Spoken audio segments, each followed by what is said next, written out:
Nos últimos anos, vem ocorrendo um crescimento muito grande dos pets não convencionais. Mas você sabe quais são esses animais? Fica comigo até o final desse vídeo que eu te conto tudo.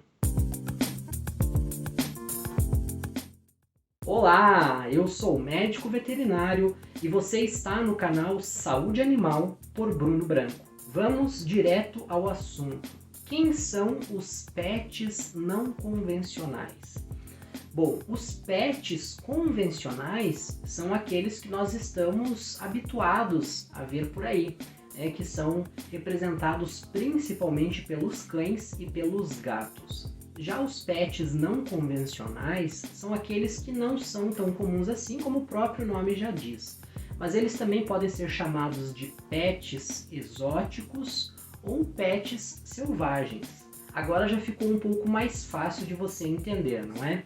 Dentro desse grupo dos pets selvagens ou dos pets exóticos, os animais não convencionais, existe uma infinidade de animais. Então é significativo o número de pessoas que está criando, tendo consigo como animal de companhia esses pets não convencionais. Existem alguns que são um pouco mais comuns, como por exemplo os peixes, as aves como calopsitas, papagaios e outros tipos de aves, mas existem também pets que são um pouquinho mais diferentes, como por exemplo serpentes, que são as cobras, lagartos, iguana, outros tipos de répteis, além das tartarugas, cágados, que já são também um pouco mais comuns, mas nós vemos também aranhas, tarântulas, primatas, que são os macaquinhos de diversas espécies. Então realmente nós temos visto um crescimento muito grande desses animais, até mesmo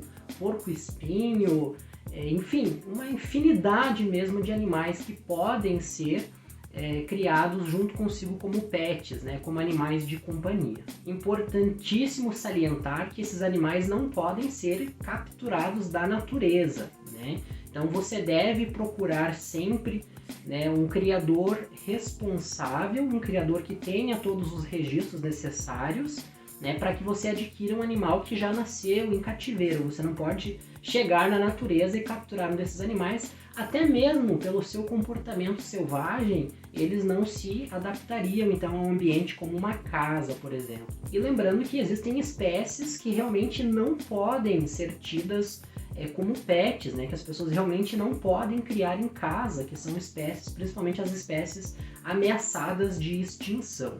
Então existem algumas espécies que podem sim, desde que sejam adquiridas da forma correta, com criadores certificados, registrados juntos ao Ministério da Agricultura, Pecuária e Abastecimento, ao MAPA, e também registrado ao IBAMA.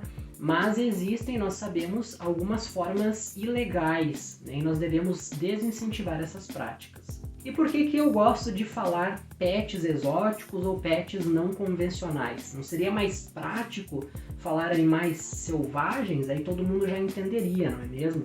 Então eu gosto de dividir didaticamente, Então os animais selvagens seriam aqueles animais de vida livre, que realmente vivem livre na natureza. Ou então também os animais que vivem em zoológico. Já os pets não convencionais seriam então esses animais exóticos, diferentes, mas domesticados, animais que é possível ter consigo como animal de companhia dentro da sua casa, do seu apartamento, por exemplo. E qual é a minha opinião sobre esse movimento de cada vez mais as pessoas terem consigo esses animais? Eu vejo isso de uma forma muito positiva, mas também vejo com uma preocupação. Por que preocupação? Porque muitas pessoas querem humanizar os animais. Isso a gente já tem esse problema com cães e com gatos, já é algo bem frequente, bem comum. E eu sempre digo, humanizar o animal no sentido de respeitá-lo, no sentido de entender que ele também pode ser um membro da família, é muito bom. Agora, humanizar o animal a ponto de tratá-lo como um ser humano, inclusive em questões alimentares, que são acho que as mais importantes, pode ser algo muito grave. Então, quando se tratam de aves, o tipo de alimentação é bem diferente, às vezes, de uma espécie para outra, e você tem que estar atento a isso. Não existe lá uma ração só que dá para todo tipo de ave.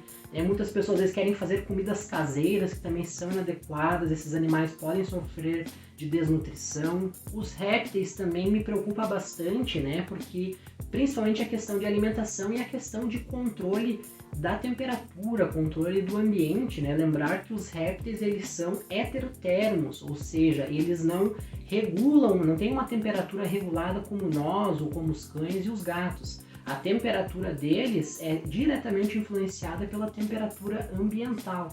Então, se eles não tiverem uma fonte de calor adequada, eles podem o metabolismo deles fica muito lento, né? A temperatura deles cai junto com a temperatura do ambiente. Então, esses animais podem sofrer, né, de má digestão, podem demorar vários e vários dias, por exemplo, para digerir um alimento, né, após se alimentarem, devido à temperatura estar muito baixa. Então, eles precisam de uma fonte de calor, né, para se aquecer, para a temperatura corporal aumentar, e com isso o metabolismo funcionar, o trato digestivo funcionar e ele conseguir digerir alguns alimentos, né? E aqui foi apenas um exemplo, também não é a minha especialidade. Então procure sempre um médico veterinário ou um biólogo ou até mesmo um zootecnista que possa te ajudar a preparar todo o ambiente, né? Então eu diria que 2 fatores são muito importantes quando você quer ter um pet não convencional. Primeiro, você tem que saber como que é o ambiente para ele, de onde ele é natural, como que é o ambiente natural que esse animal vive. Você tem que tentar reproduzir pelo menos parte desse ambiente natural no que diz respeito a clima, no que diz respeito, né, ao ambiente, a espaço, a temperatura, enfim, vários fatores relacionados ao habitat natural dessa espécie, para que você consiga fornecer um ambiente adequado. De repente, esse pet que você quer ter, talvez você não possa tê-lo, porque talvez você não possa oferecer o ambiente que ele precisa aí na sua casa ou no seu apartamento. E a segunda questão é a parte de alimentação. Realmente, cada animal tem características, exigências nutricionais muito diferentes. Já é diferente você alimentar um cão de você alimentar um gato, que dirá para outras espécies como répteis, aves e outros tipos de pets que são cada vez mais comuns. Então procure sempre um profissional especializado, de preferência nessa área, que possa te ajudar a criar um ambiente para que esse animal tenha um bem-estar adequado, para que ele não tenha estresse e para que ele tenha uma nutrição adequada. Lembrar que existe uma diferença entre estar bem alimentado e estar bem nutrido. Às vezes o animal não está passando fome, mas nutricionalmente estão faltando muitos nutrientes na sua dieta. Então não adianta encher o animal de determinado alimento que ele vai ficar satisfeito, vai ficar com a barriga cheia, digamos assim, mas vai estar desnutrido. Gostou desse vídeo? Então é claro, não esquece de deixar o seu like e clica agora no joinha. E também inscreva-se aqui no nosso canal, pois toda terça-feira às 19h45 tem um vídeo novo, tem um conteúdo interessante para você sobre medicina veterinária, sobre ciência e sobre os animais, principalmente os cães e gatos, com diversos assuntos sobre saúde, manejo, cuidados, bem-estar, alimentação, transporte, vacinação, castração, diversos assuntos envolvendo os cães e os gatos. Por isso, clica agora no botão de inscrever-se para você não perder nada, é totalmente gratuito. E é claro, pode compartilhar esse vídeo também com todo mundo, vamos difundir informação correta, informação de qualidade e de forma totalmente gratuita. Muito obrigado por assistir até o final e nos encontramos em um próximo vídeo. Até lá!